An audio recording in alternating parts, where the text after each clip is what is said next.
shell.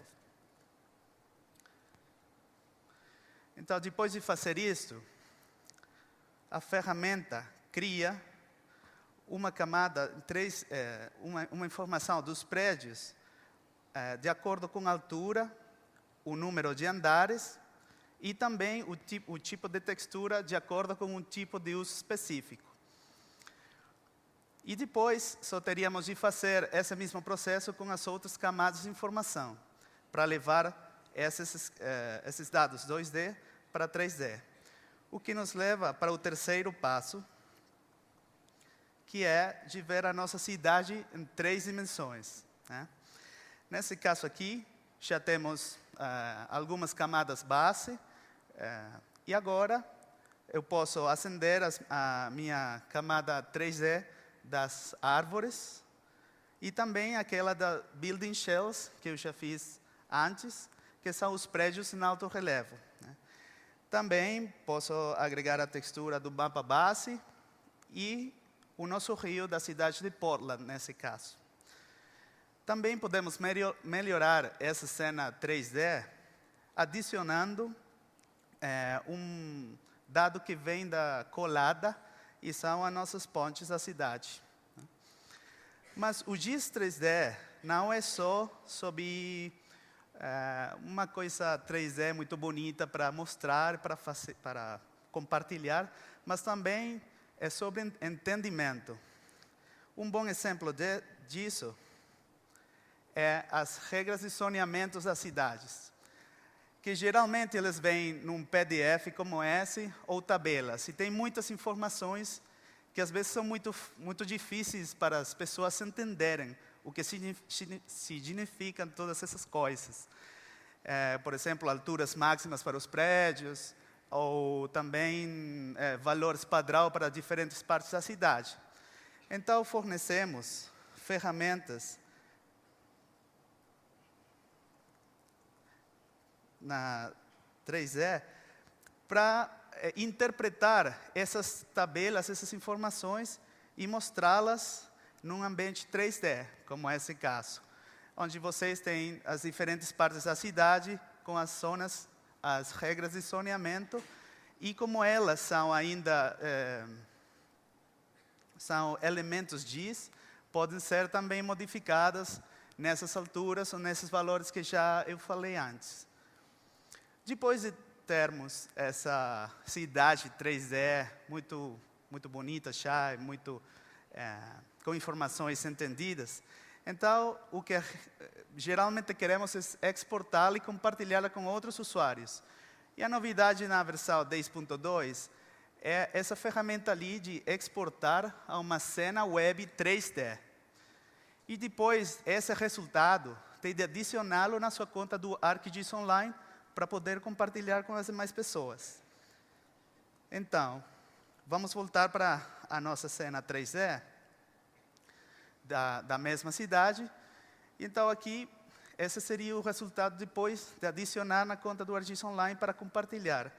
E não só está compartilhado para as demais pessoas verem, mas também, como foi feito com os dados originais GIS, elas mantêm todas as informações. Então, todos os dados são acessíveis, pesquisáveis, como esse caso aqui. E também podemos obter feedback dos demais usuários com os que compartilhamos informação. Porque tem um sistema de comentários 3D para os usuários fazerem. Então, eu posso ir para esse comentário aqui e ver que tem um problema de manutenção, essa parte ali muito perto do rio, ou esse outro problema aqui que as pessoas estão reportando, não sei se está certo, que fala de um problema com uma sombra. Né? E que é o problema com a sombra? Provavelmente desse prédio que está aqui, que é uma proposta de um prédio novo para a cidade, e vamos analisar essa proposta. Né? Nesse caso, vamos fazer uma comparação. É chamada de comparação lado a lado, né?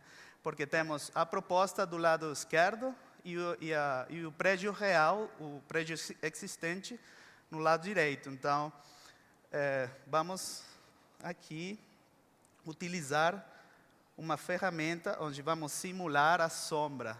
E vemos que na estação do verão, por exemplo, vemos que a partir das 4, mais ou menos, 4h42 p.m. e uma hora a mais, uma hora adicional, esse prédio estaria criando uma sombra num parque público. Então, esse tipo de análise é muito importante para algumas cidades que têm leis ou regras muito específicas que limitam, por exemplo, o impacto das sombras nos espaços públicos. Dessa maneira, e com as cenas web 3D, nós podemos ter uma nova forma e muito poderosa forma para compartilhar informação e para nos comunicar com os UGIs, compartilhando a nossa cidade 3D no ArcGIS Online. E agora, com a versão 10.2, tornou-se muito, muito mais fácil começar com todo esse processo 3D. Obrigado.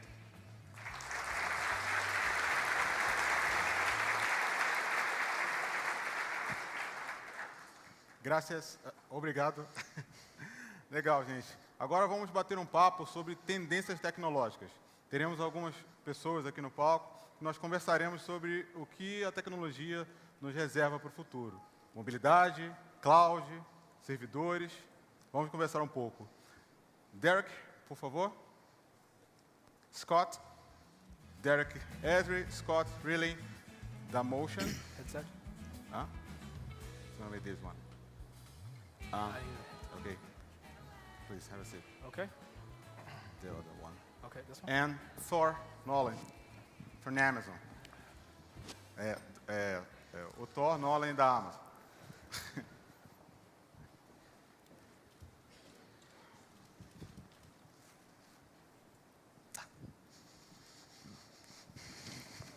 Thank you.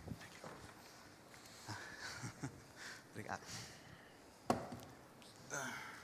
Você precisa de Vocês estão me compreendendo em português? Legal, funciona? Sim, sim. Sim? Sim. Você precisa de um também, né, Scott? Vamos começar a falar sobre o que é tendência tecnológica. Por vários anos a gente vem passando por transformações. A tecnologia vem trazendo vários benefícios para nós. Mobilidade, a cloud, né, entre outros aspectos da plataforma ArcGIS. Um deles que surgiu há pouco tempo, no ano passado, foi o Portal for ArcGIS. Né? Derek, como é que você vê a introdução do Portal for ArcGIS no cenário onde nós temos o ArcGIS for Server, né, como servidor, e também o ArcGIS Online? Thanks, Dilson. You kind of ruined my top 10 demo, but that's okay.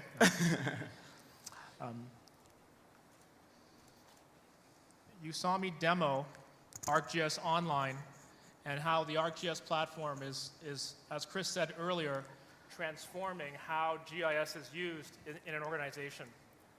Now, pretty much any member of the organization can leverage this GIS functionality. You don't have to be a GIS professional. And if security is a concern for you, you can use Portal for ArcGIS, which I was going to highlight in the top 10, where basically you can have the power of ArcGIS Online on premises within your intranet. Ok.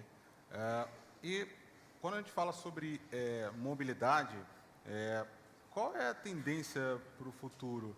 A gente vê que hoje em dia tem muitos tablets, né? Esses tablets geralmente são conectados. Scott, como é que você vê essa transformação?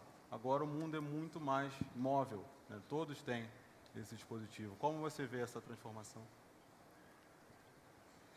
Yeah, so we continue to see demand for mobility stronger than ever, and that I do think really drives the adoption of all these technologies that we're talking about. What we're seeing more recently is kind of a second generation of mobility demand, meaning that organizations and users are wanting to do more and more. They're wanting access to more and more data. They want access to more information in real time. So if you think about where this came from, it was only 10 years ago or so that BlackBerries and the first smartphones and so forth came onto the market. And that, for the first time ever, gave users in big numbers the ability to do basic things like email and basic web browsing and so forth. Over the next few years, we saw a massive development of mobile applications. That allowed people to do more and more. And that's what we've seen over the last couple of years, especially with tablets, as you mentioned. You know, larger form factor devices, a little bit richer computing technologies out there and mobile devices, organizations able to do more and more. So you saw even more development of applications. You saw movement of applications to the cloud, which we've been talking about this morning. We saw for the first time ever major enterprise applications being ported over to mobile versions. So now users are able to do more and more and get access to more data in real time. So we finally saw big adoption of mobility projects, moving away from just everybody with a smartphone and into real computing environments, collaborative, systems connected, and so forth. And so now what we're seeing very recently, especially in the industries that we're in here, especially with the industries with large mobile workforces, things like forestry, construction, surveying, utilities, and so forth, is an even bigger demand for data in real time. So the idea of being able to get much more data in the hands of their users in real time and the ability to interact with it in real time. So I think that represents an opportunity for everybody on the panel and probably everybody in the room. That's going to require more powerful mobile computing devices, fuller featured applications that are available in the cloud via the web, and that'll continue to drive adoption of all these technologies that we're talking about. So without a doubt, I think mobility has a major impact on the adoption of all these technologies we're talking about this week. Legal. A gente vê que todo mundo usa um pouco de cloud, né, em algum momento, né? Usa um website, usa uma aplicação. Thor, quando a gente pensa em Amazon, a gente sempre pensa em comprar coisas pela internet. A gente sempre pensa nessa área da Amazon. E vocês se transformaram já há algum tempo, pelo menos nós da Imagem usamos as máquinas virtuais da Amazon desde 2011, vocês se transformaram numa empresa muito grande, com uma plataforma que oferece cloud também. Como é que você vê essa mudança ou esse posicionamento da Amazon? So when it comes to technology innovation, it always has been something that's driven Amazon.com as a business. After about a decade of driving that innovation on behalf of our customers, we realized we'd created a core competency in operating massive scale infrastructure, data centers, and all of the technology to really provide that as a service. And so in 2006, we launched Amazon Web Services to do that, to be able to provide to developers and to businesses of all sizes the capability to innovate and to innovate in a very faster scale than they ever had been before and create very sophisticated type of solutions. Ok. Derek, eu sei que você tem experiência também com ArcMS. Desculpa, eu acabei falando da sua idade, né? Há algum tempo, né? Como você vê essa evolução? Na época do ArcMS, acho que a gente não ouvia muito sobre cloud, sobre essas características da plataforma, né? E agora a gente tem o ArcGIS Server, que pode ser usado local, no servidor, e também na cloud. Como é que você vê essa mudança, né, nessa visão do GIS na web? Yes, the technology has just advanced incredibly in the last 10 years. Dielsen and I were talking yesterday, and when we started at Esri, there was a product called ArcIMS, which allowed you to do a simple mapping from, ArcMap, and you can publish some services and build a simple HTML or JavaScript website. And now it's evolved into ArcGIS Server over the last few years, which is extremely powerful. ArcGIS Server basically allows you to take any GIS resource that you create, edit, or develop in ArcMap, and you can publish it as a web service. And for many years, it's been very influential, allowing and facilitating collaboration and sharing of data. And now that it's evolved into ArcGIS Online, or Portal for ArcGIS, it's taking it a step further. With ArcGIS Server, there would typically be one GIS department pushing out GIS resources to customers. But now with ArcGIS Online, those customers or end users can actually share content and data back, truly making this web GIS collaboration, idea, promoted within an organization. It's extremely powerful. I think, it sounds cheesy, but the term transformational GIS, I think, is very applicable in this case. Ok. And Scott, a primeira vez que eu peguei um F5, né, o tablet de vocês na mão, eu fiquei pensando qual sistema operacional que vocês devem usar. E eu percebi que ele é quase um desktop no campo, né?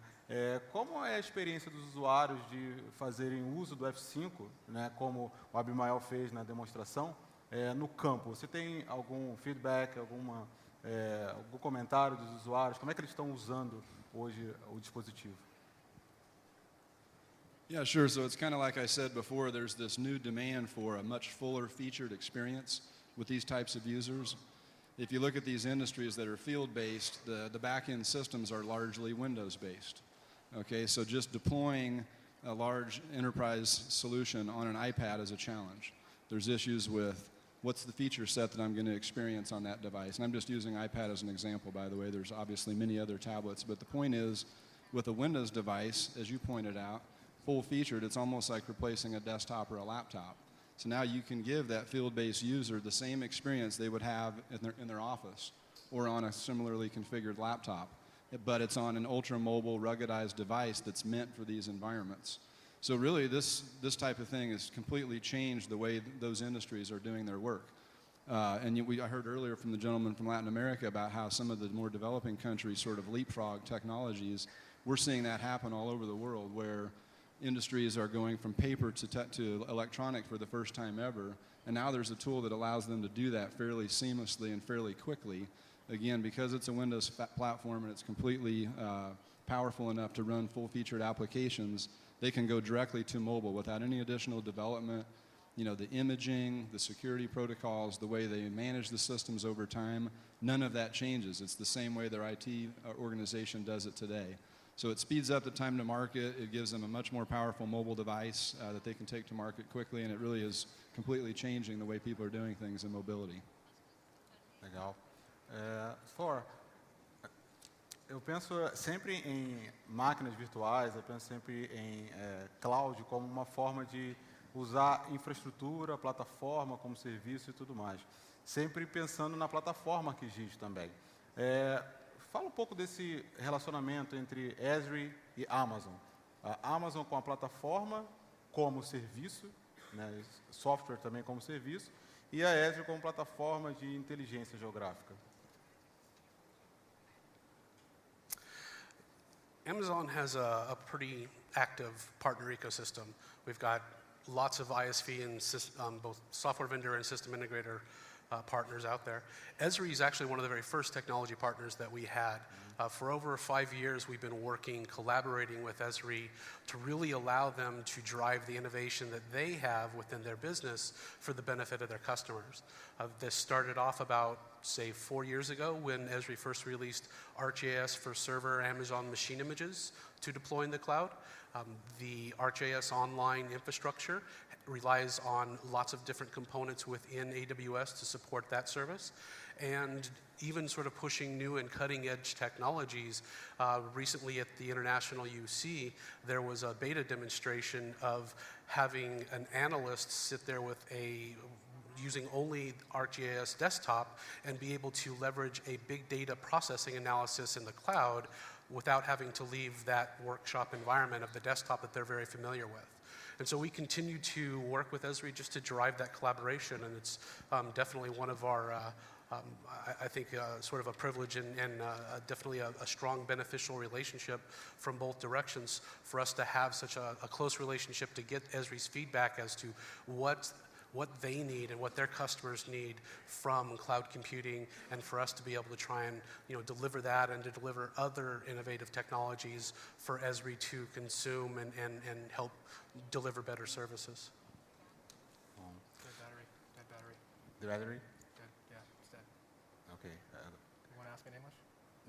I can do it in English, but let's do it in Portuguese, but are listening the same? Just, só um minutinho. So, você consegue me ouvir? Nothing. Could you share?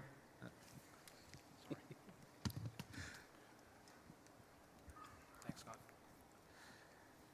Derek, eu Yes, fico pensando no que você falou sobre desktop, né? Como nós temos muitos usuários de desktops, mas o Chris Capelli, o Ernesto também falou sobre isso, e você, sobre essa visão do GIS Web, né? Como é que você acha que os usuários devem utilizar hoje o GIS Web, o ArcGIS Online, tendo em vista que é uma ferramenta que faz com que eles possam compartilhar conhecimento e tomar várias decisões?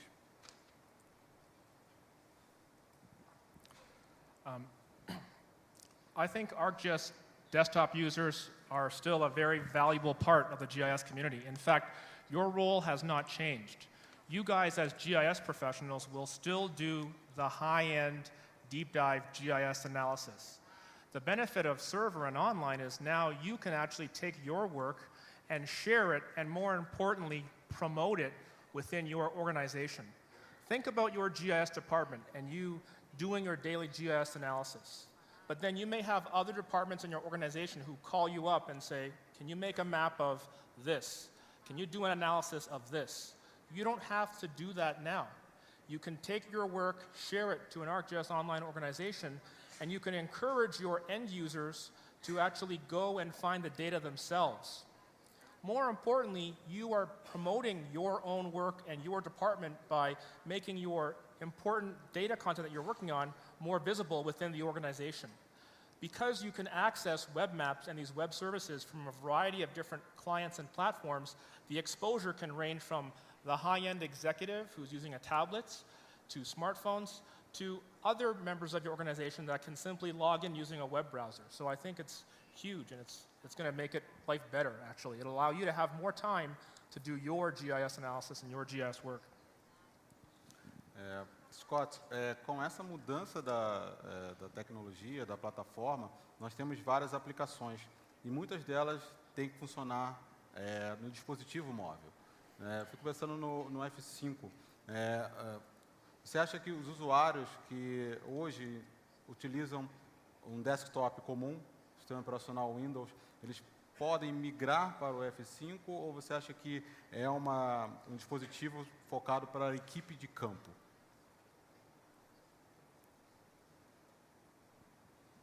I think it's both. I think clearly it's a field device, and it's a very powerful field device. And I think there's also an opportunity, and I think you'll see this actually, not just with our product, but with more powerful mobile technology devices in general, of users moving off of desktops and laptops onto tablets. The numbers show you that. It's already starting to happen.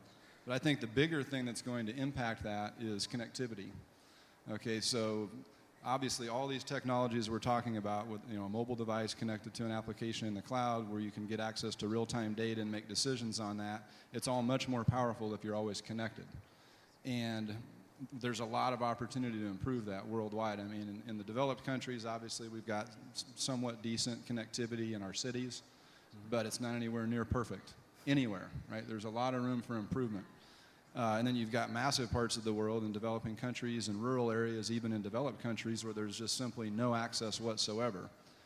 And I think what we're going to see, and you've got some major leaders, folks like Google and Mark Zuckerberg at Facebook, where this issue is sort of front and center with what they're trying to do. It's their main initiative, providing better, faster, cheaper, quality bandwidth everywhere, getting developed nations and rural areas connected for the first time ever. And I think we're going to see that because they're committed to it. The funding is there, the plans are starting to develop. And if that happens, then that creates a massive opportunity for adoption of everything we're talking about, starting with a device in the hands of many more people around the world that's connected, that can now take advantage of all these technologies that we're talking about this week. Ok. Agora a última pergunta, para o Thor, a respeito das aplicações que rodam na cloud. Que tipo de aplicação a gente pode rodar na Amazon Web Service? Pretty much anything. The early days, there were certainly a lot of questions of whether enterprise applications would be moved to the cloud at all, and we're certainly far beyond that. Now it's a question of how quickly can we move and which ones are going to go first. We're starting to see a great deal of interest, specifically in the Esri community, about being able to create architectures that involve some or all of their ArcGIS infrastructure in the cloud. Frequently we see more of a hybrid approach, which is something that is very well supported, so that there is an element of the data being kept in maybe an on-premises location, whereas the ArcGIS server and maybe some of the serving of various data imagery at a certain point happens within the cloud. So it allows them to take advantage of the elasticity and the scalability that in an on-demand fashion, so they don't have to invest a large amount of capital expenditure to create and manage that infrastructure, but at the same time still meet whatever data integrity and data sovereignty needs they need to meet. So pretty much I think we've seen a very strong fit across the board with Esri customers and Esri themselves. Ok, legal, muito obrigado. Obrigado pela presença de vocês aqui. Nós teremos o Derek, o Scott e o Thor durante os 2 dias. Quem desejar fazer algum tipo de reunião, conversar um pouco mais sobre essas tendências tecnológicas, eles estarão disponíveis para conversar. Então, nós teremos também algumas sessões técnicas. Muito obrigado.